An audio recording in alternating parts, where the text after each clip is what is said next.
Gilugwayan sa Konseho sa Dakbayan sa Talisay ug duha ka buwan ang renewal sa prangkisa sa mga tricycle aron paghatag og igong panahon sa mga operator nini. Ang report ni Femari Dumabo.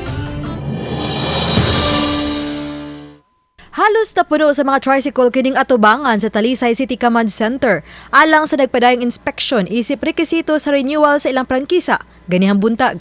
Gisugdan kini sa unang adlaw sa Pebrero apan sa kapin sa 1,000 ka mga tricycle sa Dakbayan. 400 pa lang ang nakapasar sa inspeksyon ug ang nakaparenew.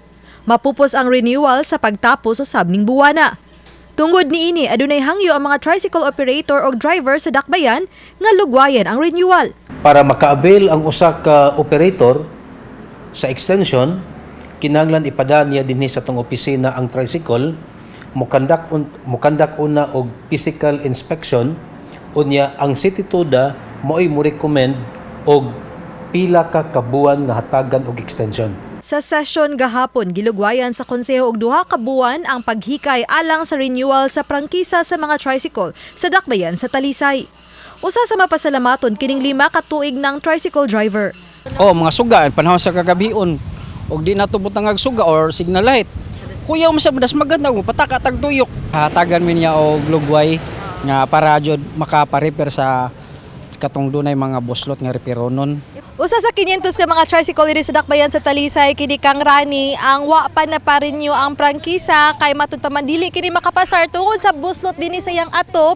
Lakip na usab kining ubang buslot sa ubang bahin sa iyang tricycle ug labaw sa tanan kining buslot sa flooring o sawg kay matud pa mas dakuno niya ang bayranan kung makasamad o makadisgrasya kini sa ilang mga pasahero.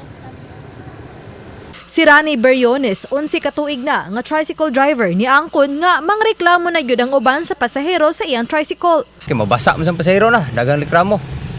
Mabasa po sila. Nya kini sa masugsog. Masama. Una. Mas maigi nang ipa-repair siya kay makasama na gamay kuya mas titanos. Madaot ato tiil na din as takatrabaho. Mato di tumulak nga moabot sa 1,009 ka mga tricycle ang nakaparenew sa ilang prangkisa sa niaging tuig. Uban ni Philip Patricio Grod Prado. Ako si Femari Dumabok. Balitang Bisdak.